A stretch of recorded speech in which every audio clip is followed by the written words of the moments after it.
Hello friend, topper ideas में आप सभी का स्वागत है। हम आशा करते हैं कि आप अच्छे होंगे, स्वस्थ होंगे और मस्त होंगे और दिल लगा करके बिहार दरोगा 2025 के लिए दोस्तों आप तैयारी कर रहे होंगे। तो चलिए, जैसा कि आपको पता है कि इस चैनल के माध्यम से आपको बिहार दरोगा का पीटी के लिए प्रैक्टिस सेट करवाया जा रहा था दोस्तों। तो हम लोग 5 प्रैक्टिस सेट को कंप्लीट कर चुके हैं। आज हम लोगों का छठा प्रैक्टिस सेट है। तो देखते हैं कि इसमें सबसे पहला क्वेश्चन क्या दिया गया है। ठीक है, तो पहला क्वेश्चन है, मेरे भाई कह रहा है कि निम्न में से किसमें पुनर्विवाह वर्जित है। तो किसमें पुनर्विवाह वर्जित है भाई? तो मनुस्मृति में जो है पुनर्विवाह को वर्जित किया गया है। ठीक है, नेक्स्ट क्वेश्चन कह रहा है कि निम्न में से किस शासक ने वर्ण व्यवस्था को संरक्षक माना जाता है। तो वर्ण व्यवस्था को संरक्षण प्रदान करने वाले कौन थे दोस्तों? तो गौतमीपुत्र सतकर्णी थे। ठीक है, नेक्स्ट क्वेश्चन हमारा कह रहा है कि दिए गए विकल्पों में से कौन अष्टांग योग का भाग नहीं है। तो अष्टांग योग का भाग नहीं है, तो यहाँ पे अनुस्मृति जो है दोस्तों अष्टांग योग का भाग नहीं है। देखिए, ये जो योग सूत्र की रचना पतंजलि के द्वारा किया गया था और इन्हीं के द्वारा जो है योग के 8 अंग बताए गए हैं। तो वो ध्यान रखना है कि एक ध्यान है, दूसरा धारणा है, तीसरा क्या है? प्रत्याहार है। और अगर चौथा की बात करें तो यम है, पांचवा नियम है, छठा क्या है? आसान है, सातवां क्या है? प्राणायाम है। ठीक है, उसके बाद फिर एक क्या है? समाधि है। तो इन सभी को है। इसमें अनुस्मृति कहीं आया है? तो नहीं आया ना, तो इसका ये अंग नहीं है। ठीक है, नेक्स्ट क्वेश्चन हमारा क्या है दोस्तों?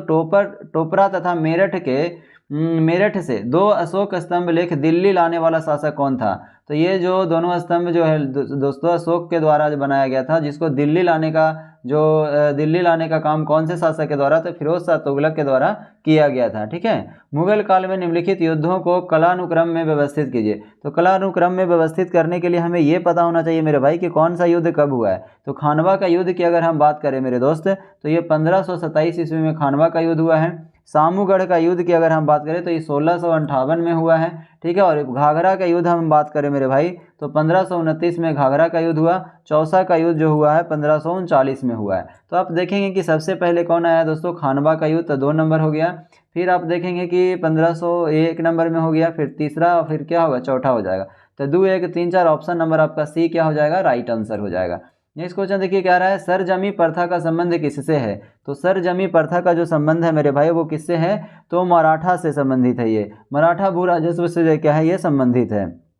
चलिए नेक्स्ट देखिए क्या रहा है दोस्तों, भारत के साथ व्यापार के लिए सर्वप्रथम संयुक्त पूंजी कंपनी की प्रारंभ किसके द्वारा की गई है। तो ये डचों के द्वारा किया गया था। सबसे पहले जो दोस्तों संयुक्त पूंजी कंपनी के रूप में जो है किसके साथ प्रारंभ किया गया था भारत के साथ व्यापार? तो डचों के साथ किया गया था। ठीक है, चलिए, और इनके द्वारा जो कंपनी स्थापित किया गया था डचों के द्वारा दोस्तों, वो 1599 ईस्वी में लंदन में स्थापित किया गया था। इस बात को भी ध्यान रखना है। नेक्स्ट क्वेश्चन हमारा कह रहा है कि किस आंदोलन से पूर्व गांधी जी ने कहा था कि मैंने रोटी मांगी थी बदले में मुझे पत्थर मिला है। तो किस आंदोलन से पहले कहा था मेरे भाई कि मैंने रोटी मांगी थी बदले में मुझे पत्थर मिला है? तो ये सविनय अवज्ञा आंदोलन के दौरान कहा गया था। और इन्हीं आंदोलन के दौरान जो है दोस्तों 11 सूत्री मांग रखा गया था और मांगों को नहीं पूरा किया अंग्रेजों के द्वारा, तभी ये जो है ये कहे कि मैंने रोटी मांगी थी बदले में मुझे पत्थर मिला है। तो सविनय अवज्ञा आंदोलन के दौरान ही महात्मा गांधी के द्वारा ये कहा गया था। 11 सूत्री जब मांग किए थे महात्मा गांधी, तो गांधी उस समय का जो वाइसरॉय हुआ करता था मेरे भाई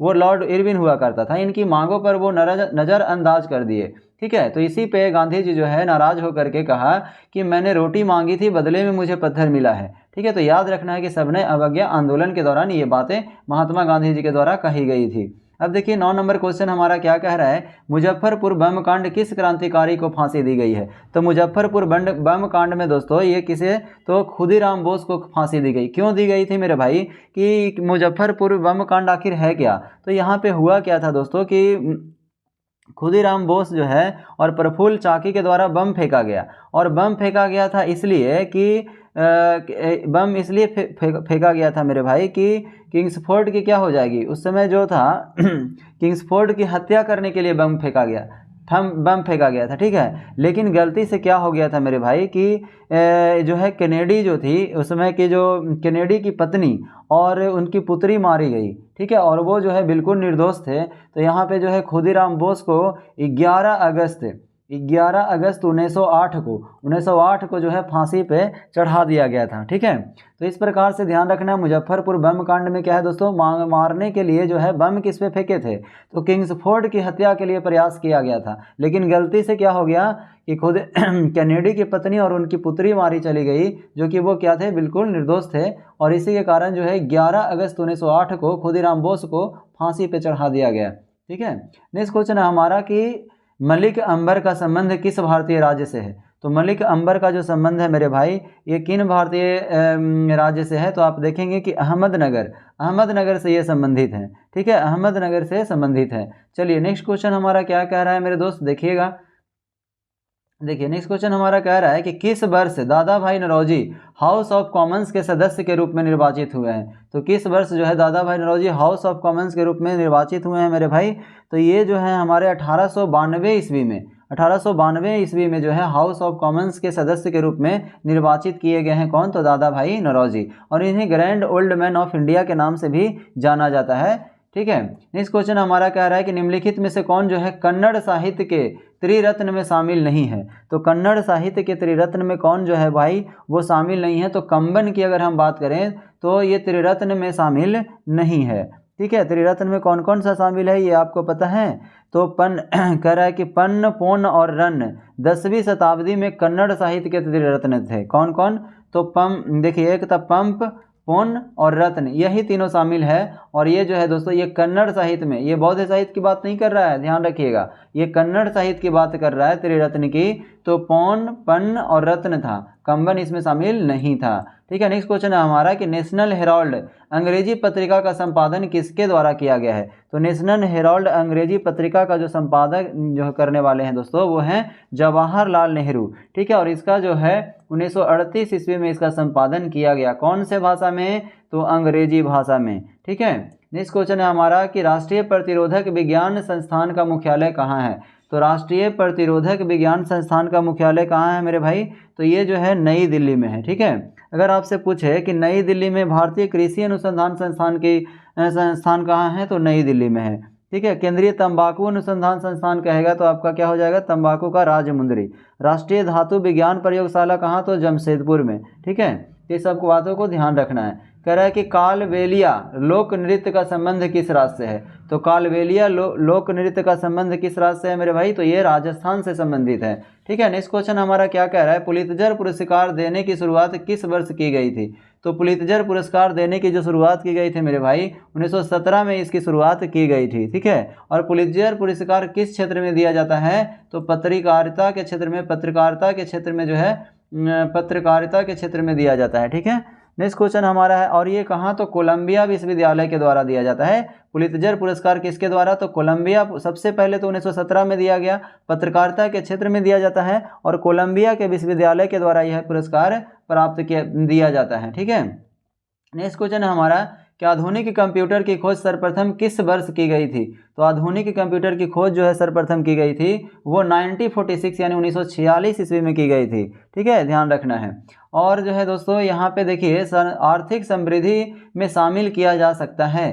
तो आर्थिक समृद्धि में जो शामिल किया जा सकता है दोस्तों, तो आप देखेंगे कि राष्ट्रीय आय को शामिल किया जा सकता है, सकल घरेलू उत्पाद को भी शामिल किया जा सकता है, प्रति व्यक्ति आय को भी शामिल किया जा सकता है, पूंजी स्तर में सुधार को शामिल नहीं किया जा सकता है। तो 1, 2 और 3 आंसर आपका सही हो जाएगा। नेक्स्ट क्वेश्चन कह रहा है कि कौन सी पंचवर्षीय योजना मानव संसाधन के विकास पर केंद्रित थी। तो कौन सी पंचवर्षीय योजना जो है दोस्तों मानव संसाधन विकास पर केंद्रित थी, तो 8वीं पंचवर्षीय योजना, जिसका कार्यकाल अगर देखेंगे तो 1992 से लेकर के 97 तक इसकी कार्यकाल रहा, जिसमें तो ये पंचवर्षीय योजना जो है 8वीं पंचवर्षीय योजना मानव संसाधन के विकास पर ही केंद्रित थी। ठीक है, नेक्स्ट क्वेश्चन हमारा है कि भारत में सीमांत कृषि भूमि जोत का आकार क्या है। तो देखिए कृषि जोत के हिसाब से जो है दोस्तों भारत को 3 कैटेगरी में बांटा गया है।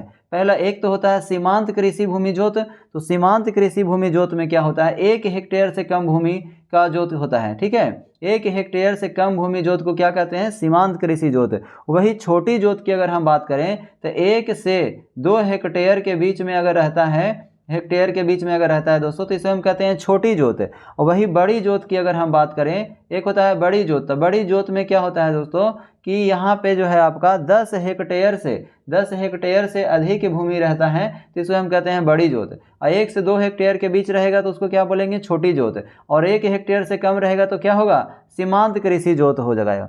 ठीक है। और भारत में अगर हम बात करें दोस्तों तो भारत में जो है 2015-16 में ही जो है इसका सीमांकन किया गया था कि किसी कृषि जोत के अनुसार जो है 3 भागों में बांटा गया। ठीक है ना। 1 से 2 हेक्टेयर के बीच रहेगा तो क्या होगा, छोटी जोत। बड़ी जोत के लिए 10 हेक्टेयर से अधिक और 1 हेक्टेयर से कम रहेगा तो सीमांत कृषि जोत। यहाँ से देखिए तीनों क्वेश्चन को ध्यान रखना है। ठीक है। नेक्स्ट क्वेश्चन हमारा क्या कह रहा है मेरे भाई, कह रहा है निम्नलिखित में से कौन सा कर केंद्र सरकार के द्वारा लगाया जाता है।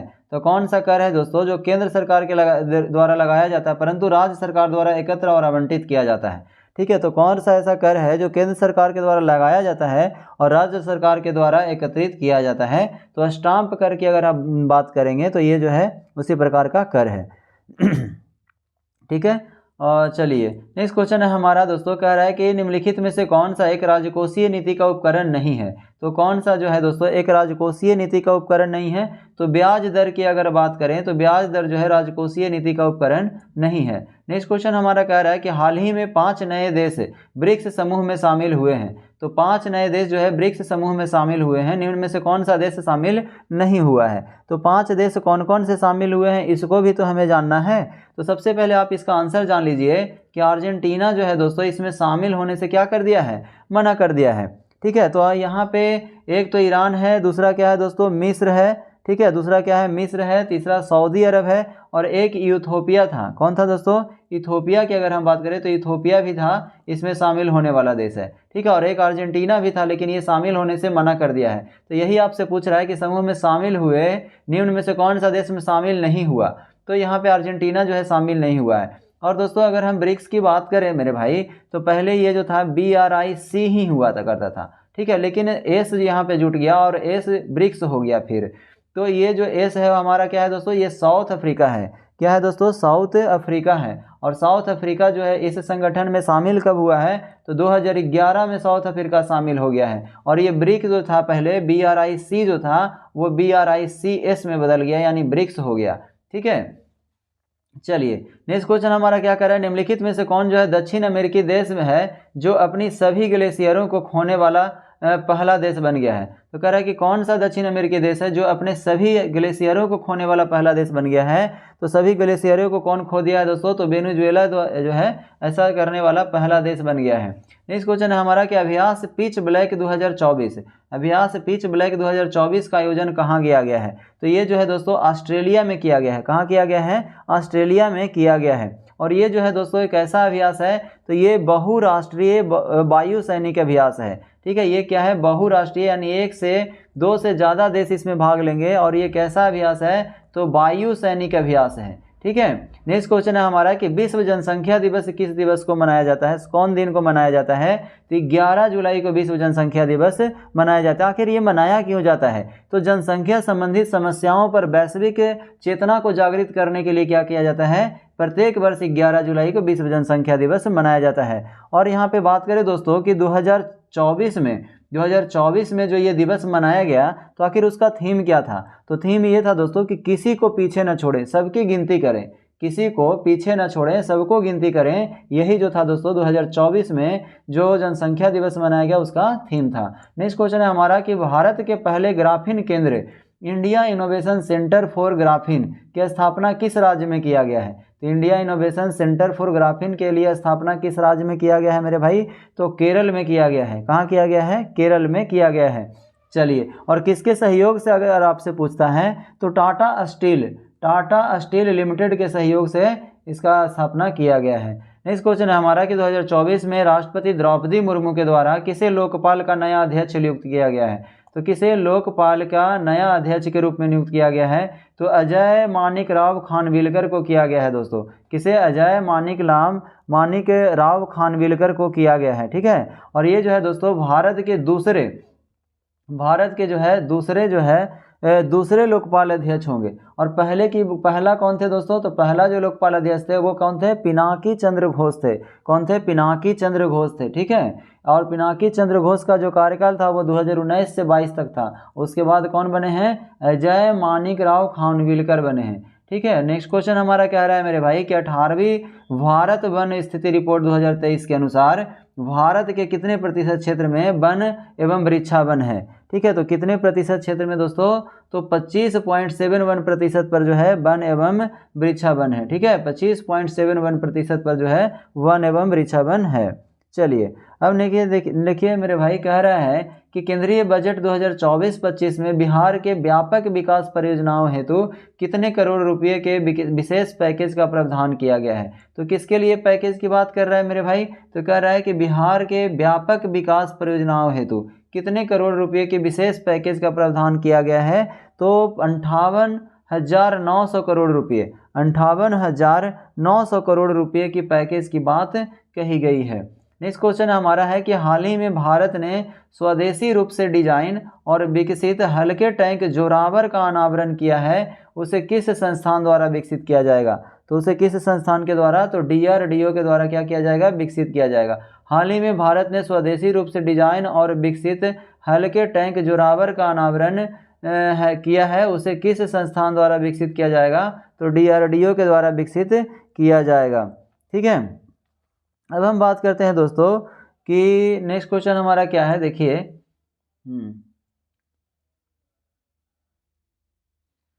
नेक्स्ट क्वेश्चन हमारा क्या कह रहा है मेरे भाई? कह रहा है कि हाल ही में कौन सा शहर भारत का पहला यूनेस्को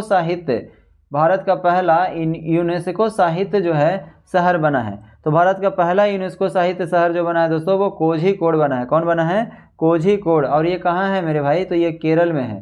ठीक है, केरल में है। चलिए नेक्स्ट क्वेश्चन कह रहा है कि ईशान पहल की शुरुआत किसके द्वारा?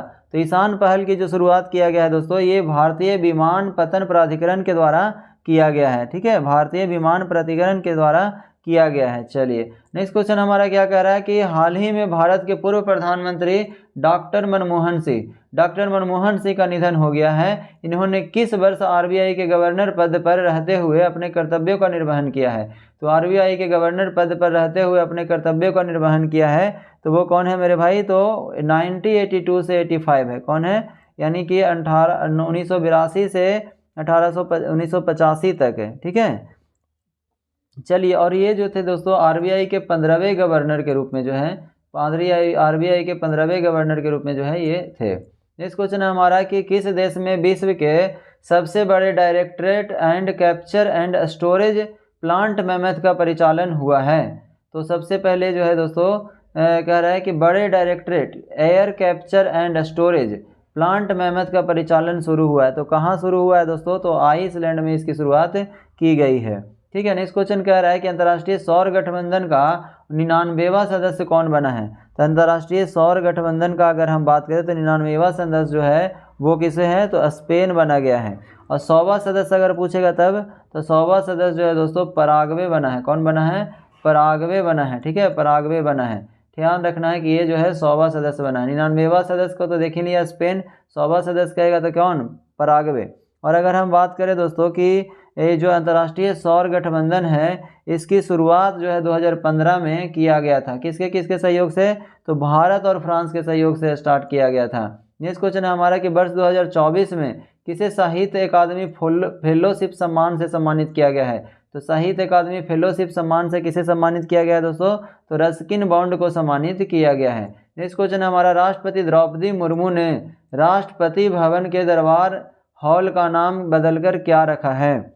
तो यहाँ पे आप देखेंगे गणतंत्र मंडप। क्या रखा है दोस्तों? गणतंत्र मंडप। राष्ट्रपति द्रौपदी मुर्मू ने राष्ट्रपति भवन के दरबार हॉल का नाम क्या बदल कर रखा है? तो राष्ट्रपति मंडप रखा है।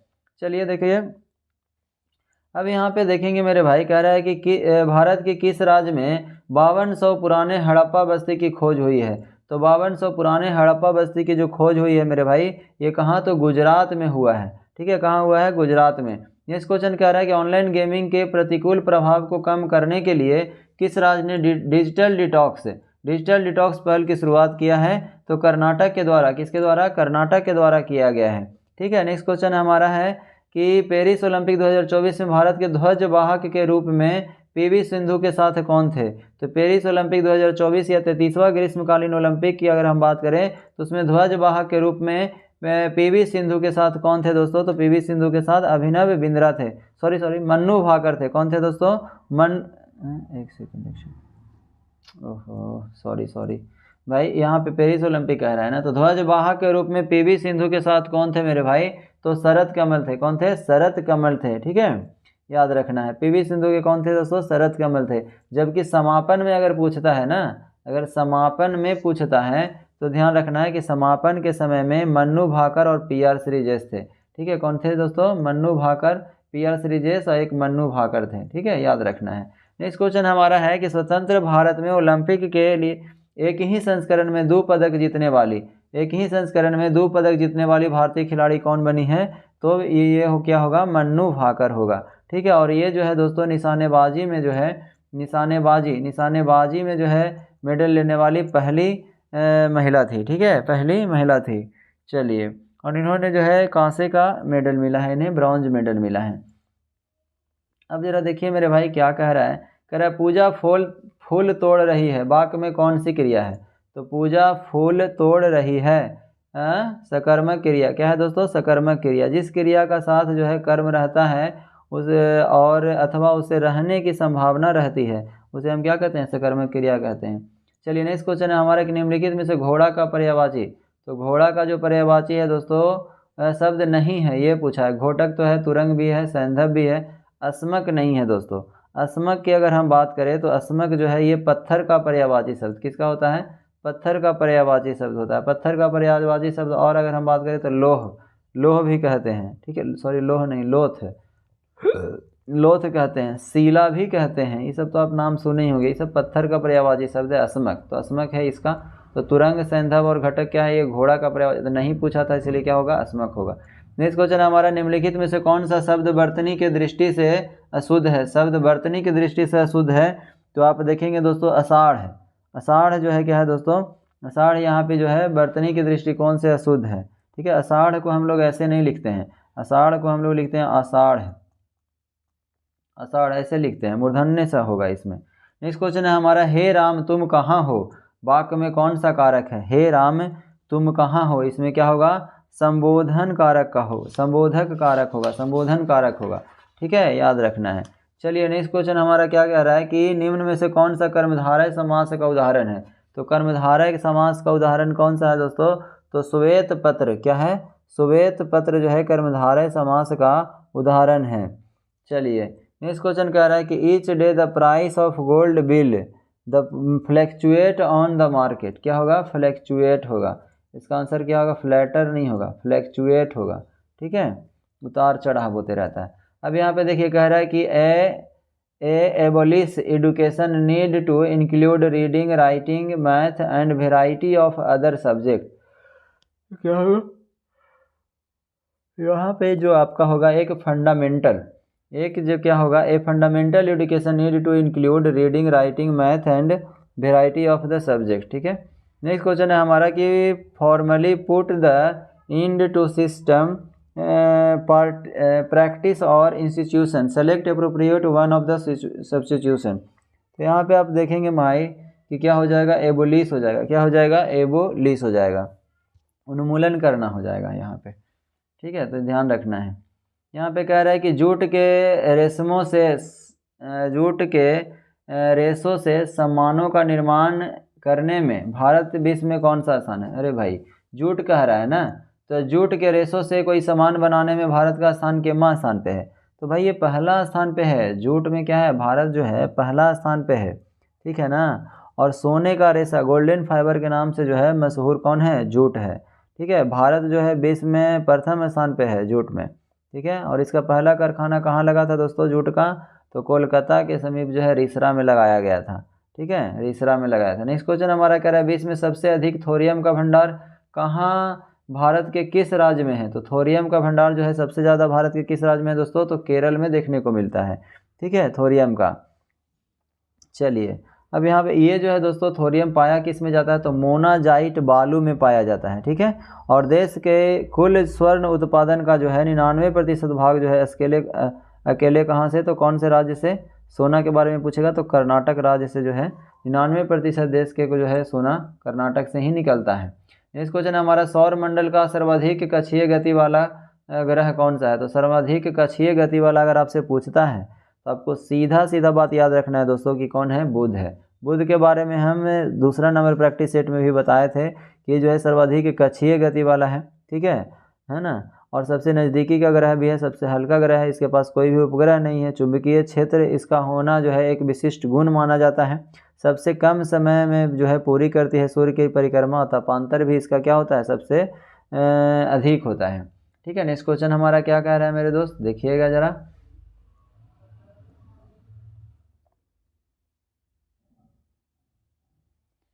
तो हम लोग ऊपर चले गए, चलिए देखिए नेक्स्ट क्वेश्चन हमारा यही है कि निम्नलिखित में से कौन सा कथन जो है वो क्या है दोस्तों, सत्य है। तो कौन सा कथन सत्य है भाई, तो यहाँ पे देखेंगे कि सभी भूकंपीय तरंगों वेग अधिक घनत्व वाले पदार्थों से गुजरने पर बढ़ जाता है। सभी भूकंपीय तरंगों का वेग कम घनत्व वाले पदार्थों में गुजरने से क्या होता है, घट जाता है, ठीक है। अब कह रहा है कि केवल प्राथमिक तरंगें पृथ्वी के केंद्रीय भाग से गुजर सकती है। तो ये सभी के सभी क्या है दोस्तों, सही है। तो आपका आंसर में से सभी हो जाएगा। नेक्स्ट क्वेश्चन क्या कह रहा है कि तुगेला जलप्रपात निम्नलिखित में से किस देश में स्थित है। तुगेला जलप्रपात किस देश में स्थित है मेरे भाई, तो ये जो है आपका दक्षिण अफ्रीका में स्थित है। कहाँ है, दक्षिण अफ्रीका में स्थित है। नेक्स्ट क्वेश्चन कह रहा है पृथ्वी के ताप को बनाए रखने के लिए निम्नलिखित में से कौन उत्तरदायी है। तो पृथ्वी के ताप को बनाए रखने के लिए क्या उत्तरदायी है मेरे भाई, तो आपका कार्बन डाइऑक्साइड और जल वाष्प दोनों हो जाएगा आंसर, ठीक है। नेक्स्ट क्वेश्चन हमारा कह रहा है प्रति चक्रवात की दिशा उत्तरी गोलार्ध में कैसी होती है। तो प्रति चक्रवात की दिशा जो है उत्तरी गोलार्ध में कैसी होती है दोस्तों, तो घड़ी की सुई के दिशा के अनुरूप होती है। घड़ी की सुई की दिशा के अनुरूप होती है। नेक्स्ट क्वेश्चन कह रहा है कि मध्य एशिया के स्टेपी क्षेत्र के निवासी द्वारा पशुओं की खालों से निर्मित अस्थायी मानव आवास को क्या कहा जाता है। तो अस्थायी मानव आवास को यूर्तु कहा जाता है। क्या कहा जाता है, यूर्त कहा जाता है। कच्छ का रण अभयारण्य निम्नलिखित में से किस जानवर के लिए प्रसिद्ध है। तो कच्छ का रण जो है किस जानवर के लिए प्रसिद्ध है मेरे भाई, तो ये जो है आपका क्या है, जंगली गधा के लिए। किसके लिए है दोस्तों, कच्छ का रण जंगली गधा के लिए प्रसिद्ध है, ठीक है। कहेगा काजीरंगा एक सिंग वाला गेंडा के लिए प्रसिद्ध है। गिर कहेगा तो गिर जो है एशियाई शेर के लिए प्रसिद्ध है। केवला देव नेशनल पार्क कहेगा तो साइबेरियन क्रेन के लिए। कहेगा शिकारी देवी अभयारण्य तो कस्तूरी मृग के लिए प्रसिद्ध है, ठीक है। इस सब चीज़ों को ध्यान रखना है। नेक्स्ट क्वेश्चन हमारा कह रहा है कि निम्नलिखित में से किस पुरस्कार को ग्रीन ऑस्कर की संज्ञा से अभिहित किया जाता है। तो ग्रीन ऑस्कर पुरस्कार की संज्ञा किसे दिया जाता है मेरे भाई, तो ये आपका विटली पुरस्कार को दिया जाता है, ठीक है। विटली पुरस्कार को दिया जाता है, ठीक है। 2024 में इसे 7 व्यक्तियों को पुरस्कार मिला था, ठीक है। नेक्स्ट क्वेश्चन हमारा क्या कह रहा है दोस्तों कि निम्नलिखित में से किस चार्टर अधिनियम के तहत गवर्नर जनरल की परिषद को राजस्व संबंध में पूर्ण अधिकार प्रदान करते हुए गवर्नर जनरल को संपूर्ण देश के लिए एक ही बजट तैयार करने का जो है अधिकार दिया था। तो 1833 का चार्टर अधिनियम होगा, ठीक है। 1833 के चार्टर अधिनियम की अगर हम बात करें मेरे भाई, 1833 के चार्टर अधिनियम की, तो इसी के तहत जो है संपूर्ण देश के लिए एक ही बजट तैयार करने के लिए जो है अधिकार दिया गया था कि इसको गवर्नर जनरल को। और बंगाल के जो गवर्नर जनरल होते थे उसका पदनाम बदल करके कि भारत का गवर्नर जनरल कर दिया। पहले जो बंगाल का गवर्नर जनरल होता था, ठीक है, बंगाल का गवर्नर जनरल होता था, उसको क्या कर दिया गया, भारत का गवर्नर जनरल बना दिया गया, ठीक है। इस बात को ध्यान रखना है। नेक्स्ट क्वेश्चन हमारा क्या कह रहा है मेरे भाई, ध्यान दीजिएगा। देखिए तो क्या कह रहा है दोस्तों, कह रहा है कि संविधान सभा के प्रमुख समितियों में प्रक्रिया समिति का अध्यक्ष कौन थे। तो प्रक्रिया समिति के जो अध्यक्ष थे मेरे भाई वो कौन थे, डॉक्टर राजेंद्र प्रसाद थे। कौन थे, डॉक्टर राजेंद्र प्रसाद थे, ठीक है। इस बात का ध्यान रखना है। चलिए अब यहाँ पे देखिए कुछ प्रमुख समिति है उससे संबंधित ध्यान रखना है कि संविधान सभा की सबसे पहले बात आती है। तो इस समय जो है इसका गठन कब किया गया था दोस्तों, तो 1946 ईस्वी में इसका गठन किया गया था, ठीक है। और इसमें टोटल जो है 389 सदस्य थे। 389 सदस्य में आपको कल बताए थे कि जो 92 सदस्य जो होते थे, 93 सदस्य जो थे देसी रियासत से, 4 जो थे चीफ कमिश्नरी से थे और 292 सदस्य जो थे ब्रिटिश प्रांतों से थे, ठीक है। इस बात को ध्यान रखना है। अब देखिए सबसे पहले समिति की बात आती है तो आपको ध्यान रखना है, यहाँ पे तो आपसे पूछा था प्रक्रिया नियम समिति, तो इसका जो है किनसे संबंधित है दोस्तों, तो डॉक्टर राजेंद्र प्रसाद। डॉक्टर राजेंद्र प्रसाद से संबंधित और भी समिति है, जैसे संचालन समिति पर पूछेगा तो डॉक्टर राजेंद्र प्रसाद, ठीक है। कहेगा राष्ट्रीय ध्वज तदर्थ समिति तो राजेंद्र प्रसाद, ठीक है, इस बात को ध्यान रखना है। प्रारूप समिति तो भीमराव अम्बेडकर जानते ही हैं। संघीय संविधान समिति या संघ शक्ति समिति पूछे तो जवाहरलाल नेहरू होगा, ठीक है। नेक्स्ट क्वेश्चन हमारा है कि भारतीय संविधान में कितने प्रकार की न्याय स्वतंत्रता तथा समानता का उल्लेख, कितने प्रकार की न्याय स्वतंत्रता तथा समानता। तो देखिए न्याय की जब बात आती है मेरे भाई तो हम लोगों के संविधान में टोटल जो है कितने प्रकार की, 3 प्रकार की न्याय की बात होती है, ठीक है। 3 प्रकार की, कौन कौन, सामाजिक, आर्थिक और राजनीतिक न्याय। स्वतंत्रता की बात आती है तो 5 प्रकार की स्वतंत्रता, कौन कौन, 5 प्रकार की स्वतंत्रता कौन कौन, अभिव्यक्ति, धर्म, उपासना, विचार, विश्वास, ठीक है। देखिए फिर से देख लीजिए, अभिव्यक्ति, विचार, धर्म, विश्वास और उपासना, ठीक है। अभिव्यक्ति, विचार, विश्वास, धर्म और उपासना, 5 प्रकार की स्वतंत्रता तथा समानता की बात आती है तो दोस्तों तो 2 प्रकार, प्रतिष्ठा और अवसर की समानता। तो आप देखेंगे कि 3, 5, 2 हो जाएगा, ठीक है, 3, 5, 2, तो 3, 5, 2 किसमें है, 3, 5, 2, तो ऑप्शन नंबर डी आपका सही हो जाएगा। नेक्स्ट क्वेश्चन कह रहा है कि भारतीय संविधान में वित्तीय आपात कानूनों का समान संरक्षण की अवधारणा निम्नलिखित में से किस देश के संविधान से प्रेरित है, तो किससे है दोस्तों, तो ये संयुक्त राज्य अमेरिका से प्रेरित है, ठीक है। वित्तीय कानूनों को समान जो है संरक्षण की अवधारणा, वित्तीय कानून के समान संरक्षण की अवधारणा किससे है, तो यूएसए के संविधान, यूएसए के संविधान से बहुत सारा चीज़ लिखा गया है, जैसे संविधान की प्रस्तावना, मौलिक अधिकार, न्यायिक पुनरावलोकन, संविधान की सर्वोच्चता, न्यायपालिका की स्वतंत्रता, संविधान की सर्वोच्चता, है ना, निर्वाचित राष्ट्रपति पर या फिर उस पर महाभियोग की प्रक्रिया हो गया, ये सभी के सभी जो है दोस्तों कहाँ से लिया गया है, तो संयुक्त राज्य अमेरिका से लिया गया है, ठीक है। संविधान के किस अनुसूची में अनुसूचित क्षेत्रों और अनुसूचित जनजाति के प्रशासन और नियंत्रण के बारे में क्या कह रहा है, अनुसूची में अनुसूचित क्षेत्रों एवं अनुसूचित जनजाति के प्रशासन एवं नियंत्रण के बारे में उल्लेख है, तो ये जो है दोस्तों किसका है, तो 5वीं अनुसूची में ऐसा किया गया है, ठीक है, 5वीं अनुसूची में किया गया है। चलिए ठीक है। नेक्स्ट क्वेश्चन हमारा कह रहा है कि भारतीय संविधान के किस अनुच्छेद में प्राथमिक स्तर पर मातृभाषा में शिक्षा देने की बात कही गई है, तो प्राथमिक स्तर पर शिक्षा देने की बात कही गई है दोस्तों 350 के क में, 350 के क में जो है किया गया है। 351 में अगर हम बात करें तो इसमें जो है हिंदी भाषा को प्रोत्साहन देने की बात कही गई है। 300 कितना है, 351 में हिंदी भाषा को प्रोत्साहित करने की बात कही गई है। चलिए ठीक है, इसमें क्या है दोस्तों, कह रहा है कि सर्वोच्च न्यायालय के मुख्य न्यायाधीश सहित कुल न्यायाधीशों की संख्या, तो सर्वोच्च न्यायालय में जो है दोस्तों 1 मुख्य न्यायाधीश होता है और 33 अन्य न्यायाधीश होता है, तो टोटल मुख्य न्यायाधीशों की संख्या कितनी हो गई, 34 हो गई। नेक्स्ट क्वेश्चन हमारा, विधानसभा के संबंध में निम्नलिखित में से कौन सा कथन जो है दोस्तों वो सही है, तो विधानसभा के संबंध में आप देखेंगे कि कौन सा कथन सही है, तो कह रहा है विधानसभा में निर्वाचित होने के लिए न्यूनतम आयु सीमा 25 वर्ष, तो ये तो बिल्कुल सही है दोस्तों। कह रहा साधारणतः, दूसरा स्टेटमेंट देखिए, कह रहा साधारणतः विधानसभा अध्यक्ष सदन में मतदान नहीं करता, किंतु यदि सदन में बराबरी मत हो जाए तो निर्णायक मत देता है, तो ये भी क्या है दोस्तों 1 और 2 जो है आपका सही है। ठीक है, नेक्स्ट क्वेश्चन देखिए, तीसरा नंबर देखिए, कह रहा है किसी विधेयक को धन विधेयक माना जाए अथवा नहीं, इसका निर्णय राज्य के मुख्य, नहीं दोस्तों, ये जो है लोकसभा के अध्यक्ष करता है। ठीक है, तो इस बात को ध्यान रखते हैं। ये क्या हो गया, गलत हो गया, तो आपका 1 और 2 क्या है, सही है। चलिए नेक्स्ट क्वेश्चन कह रहा है कि अंतर्राज्यीय परिषद की प्रथम बैठक निम्नलिखित में से किस प्रधानमंत्री के अध्यक्ष की गई है, तो अंतर्राज्यीय परिषद की प्रथम बैठक है ना, तो प्रथम बैठक निम्नलिखित में से किस प्रधानमंत्री के अध्यक्षता में की गई है, तो किस प्रधानमंत्री, तो विश्वनाथ प्रसाद सिंह की अध्यक्षता में की गई है। ठीक है, विश्वनाथ प्रसाद सिंह, इसी को हम कहते हैं BP Singh, BP Singh short में कहते हैं, तो इन्हीं की अध्यक्षता में जो है दोस्तों किया गया है। ठीक है, नेक्स्ट क्वेश्चन हमारा क्या कह रहा है,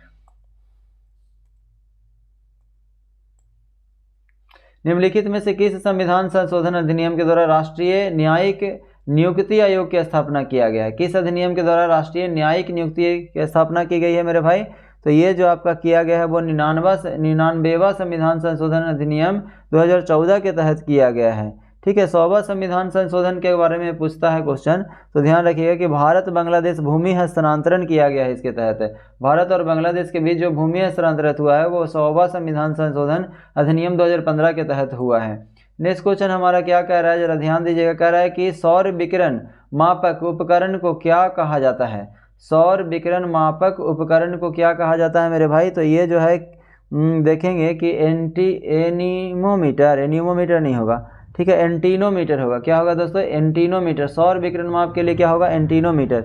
एक कह रहेगा कि एनीमोमीटर कहेगा तो वायु वेग मापी उपकरण है। ये क्या है? एनीमोमीटर जो है वायु वेग मापी उपकरण है। एटोमोमीटर क्या है? तो एटमोमीटर की अगर हम बात करें तो ये बाष्पीकरण मापक उपकरण है। क्या है? बाष्पीकरण मापक उपकरण है। लेक्सीमीटर की अगर हम बात करें दोस्तों तो ये क्या है? प्रकाश की तीव्रता मापने वाला उपकरण है। प्रकाश की तीव्रता तो लेक्सीमीटर, ठीक है। चलिए मेरे भाई, तो देखिए नेक्स्ट क्वेश्चन क्या कह रहा है। कह रहा है एक तीक्ष्ण वृत्ताकार पथ पर तीव्र गति से जाता हुआ 4 पहियों वाला वाहन के संबंध में निम्नलिखित में से कौन सा कथन जो है दोस्तों वो सत्य है। तो आप देखेंगे, कह रहा है बाहरी पहियों पर उल्टेगा, ये तो सही है। अंदर की तरफ फिसलेगा, ये भी सही है। अंदर के पहियों पर उल्टेगा गलत है, बाहर की तरफ फिसलेगा ये भी गलत है। तो एक और दो सिर्फ क्या हो जाएगा दोस्तों? सही होगा। केवल 1 और 2, ऑप्शन नंबर 1 आपका क्या हो जाएगा? सही हो जाएगा। नेक्स्ट क्वेश्चन कह रहा है कि प्रकाश के रंग का निर्धारण निम्नलिखित में से किससे होता है। तो रंग का निर्धारण जो है दोस्तों उसके तरंग दैर्घ्य से होता है। किससे होता है? तो तरंग दैर्घ्य से होगा। भिन्न भिन्न रंग के जो प्रकाश है तरंग दैर्घ्य पे उसके क्या होते हैं? भिन्न भिन्न होते हैं, ठीक है। लाल रंग का तरंग दैर्घ्य जो है सबसे अधिक होता है, बैगनी रंग का जो तरंग दैर्घ्य होता है वो सबसे कम होता है। कह रहा है कि जब हवा का तापमान बढ़ता है तो वाष्प ग्रहण करने की क्षमता पर क्या प्रभाव करती है, ठीक है। कह रहा है कि जब हवा का तापमान बढ़ता है तो जल वाष्प ग्रहण करने की क्षमता पर क्या प्रभाव पड़ता है। तो आप देखेंगे कि क्या प्रभाव पड़ता है मेरे भाई, तो बढ़ता है, ठीक है, बढ़ेगा ही, ठीक है। कह रहा है किस विद्यालय में, कह रहा है किसी विद्यालय में 2 बल्ब लगे हैं, 2 बल्ब लगे हैं, उसमें से एक दूसरे से अधिक प्रकाश देता है। तो इस संबंध में निम्नलिखित में से कौन सा कथन जो है दोस्तों सही है। तो विद्यालय में 2 बल्ब लगा हुआ है, एक जो है दूसरे से अधिक प्रकाश देता है। इसका मतलब ये है कि कम प्रकाश वाले बल्ब में रेजिस्टेंस क्या है? अधिक है। कम प्रकाश वाले बल्ब में रेजिस्टेंस क्या है? अधिक है। नेक्स्ट क्वेश्चन हमारा कि अति लघु रेडियो तरंग के आविष्कार में निम्न में से किस वैज्ञानिक का योगदान सबसे महत्वपूर्ण रहा है। तो आप देखेंगे मेरे भाई, कह रहा है कि अति लघु रेडियो तरंग में आविष्कार में निम्न में से किस वैज्ञानिक का जो योगदान है वो सबसे महत्वपूर्ण रहा है। तो क्या हो जाएगा? जगदीश चंद्र बसु। क्या होगा? जगदीश चंद्र बसु। नेक्स्ट क्वेश्चन हमारा क्या कह रहा है मेरे भाई, कह रहा है दूरदृष्टि दोष वाले व्यक्ति के संबंध में निम्नलिखित में से कौन सा कथन जो है वो गलत है। दूरदृष्टि दोष वाले व्यक्ति के संदर्भ में कौन सा कथन वो गलत है दोस्तों। तो आप देखेंगे कि इस दोष को ठीक करने के लिए अवतल लेंस का प्रयोग किया जाता है। देखिए दूरदृष्टि दूर जो है दोस्तों ये 2 अक्षर का है, ठीक है। तो 3 अक्षर का हमें क्या लेना चाहिए? लेंस लेना चाहिए, और उससे क्या हो जाएगा? ठीक हो जाएगा। दूर दृष्टि दोष है ना, तो दूर से क्या हो जाएगा? उत्तल लेंस के क्या लगाएंगे? ठीक हो जाएगा। कह रहे इस दोष को ठीक करने के लिए अवतल लेंस का उपयोग किया जाता है। बताइए, तो इस लेंस को ठीक करने के लिए अवतल लेंस का उपयोग किया जाएगा।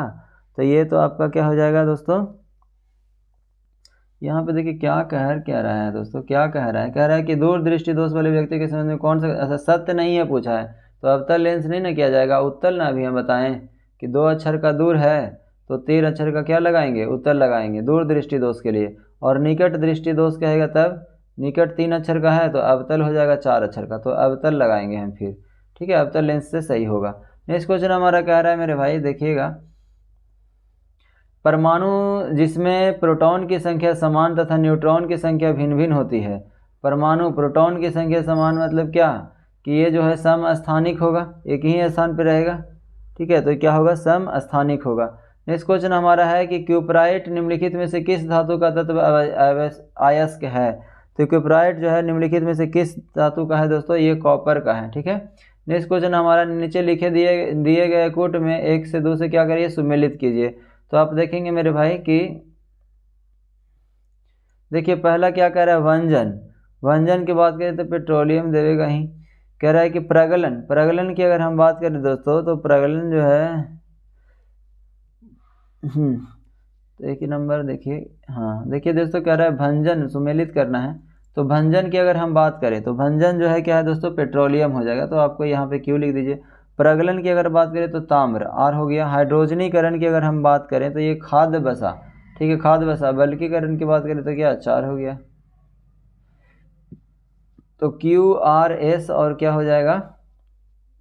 QRS और क्या बचा? P होगा ना यहाँ पे। बल्कीकरण किसके द्वारा? तो रबर के द्वारा। तो QRSP SP। ऑप्शन नंबर क्या हो गया दोस्तों, बी हो जाएगा। ठीक है, नेक्स्ट क्वेश्चन हमारा कह रहा है कि कठोर जल का प्रयोग निम्नलिखित में से किसके द्वारा नहीं किया जाता है।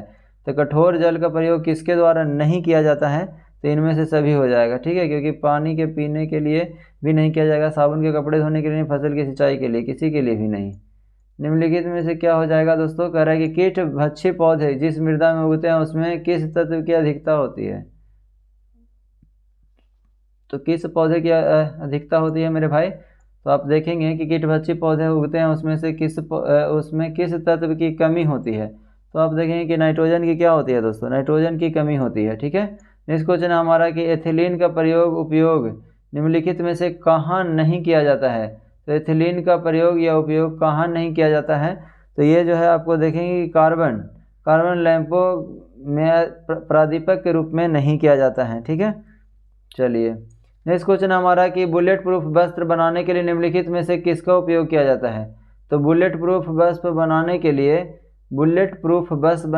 दोस्तों किसका उपयोग नहीं किया जाता है, ये पूछा है ना। तो आप ध्यान दीजिएगा कि जो पॉलीएमाइड जो है दोस्तों, इसका प्रयोग नहीं किया जाता है।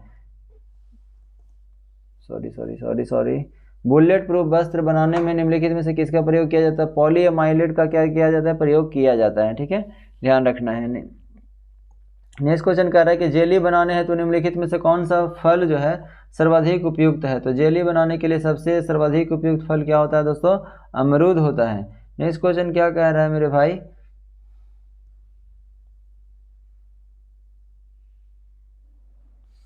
तो देखिए नेक्स्ट क्वेश्चन हमारा क्या कह रहा है कि एक तीक्ष्ण, ये तो हो गया है ना भाई, 70-80 तक हो गया है हम लोगों का।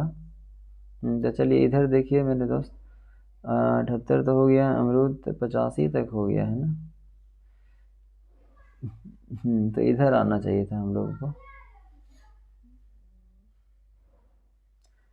तो देखिए क्या कह रहा है मेरे भाई, निम्नलिखित में से कौन सा कथन सही नहीं है।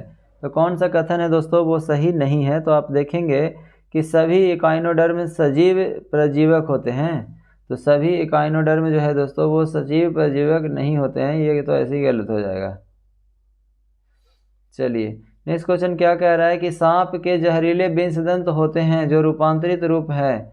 तो विषदंत जो है रूपांतरित रूप से क्या है दोस्तों इसका, तो जीविका तंत्र होगा। क्या होगा दोस्तों, क्या होगा, जीविका दंत हो जाएगा। जहरीले विषदंत रूपांतरित हैं तो जीविका दंत हो जाएगा। प्रोटीन संश्लेषण निम्नलिखित में से किस कोशिकांग की भूमिका सबसे महत्वपूर्ण है। तो प्रोटीन संश्लेषण में किस कोशिकांग की भूमिका सबसे महत्वपूर्ण है मेरे भाई, तो राइबोसोम और एंडोप्लाज्मिक रेटिकुलम। किसका होगा, राइबोसोम और एंडोप्लाज्मिक रेटिकुलम। निम्नलिखित में से किस फसल की नील हरित शैवाल मुख्यतः जैव उर्वरक के रूप में, तो धान हो गया। किसका हो गया, धान। नेक्स्ट क्वेश्चन देखिए क्या कह रहा है दोस्तों, 90 नंबर क्वेश्चन, दांतों पर जमी परतें निम्नलिखित में से किसकी बनी होती है। दांतों पर बनी परतें जो है किसकी बनी होती है दोस्तों, तो यहाँ पे हम देखेंगे कि भोजन के कण हो गया, थूक हो गया, मुख हो गया, अम्ल है और बैक्टीरिया से बने हुआ होता है। ठीक है, नेक्स्ट क्वेश्चन कह रहा है कि निम्नलिखित सामान्य का, सॉरी भाई, यहाँ पे देखिए क्या कह रहा है कि सामान्य मानव से संदर्भ में निम्नलिखित में से कौन सा विचार कीजिए। ठीक है, तो विचार करना है मेरे दोस्त। तो आप देखेंगे 91 है ना। हाँ, तो यहाँ पे आप देखेंगे कि HCl की मौजूदगी की अनुक्रिया के रूप में ग्रहणी से सेक्रेटिन उत्पन्न प्राप्त होता है। तो ये तो सही है। वृक्ष अम्लों की मौजूदगी की अनुक्रिया के रूप में क्षुद्रांत से एस्ट्रोगेस्ट्रॉन उत्पन्न होता है। तो क्या होगा, एस्ट्रोगेस्ट्रॉन उत्पन्न होता है। तो क्या हो जाएगा दोस्तों, तो सी नंबर आपका सही आंसर हो जाएगा, क्योंकि 1 और 2 दोनों के दोनों सही है।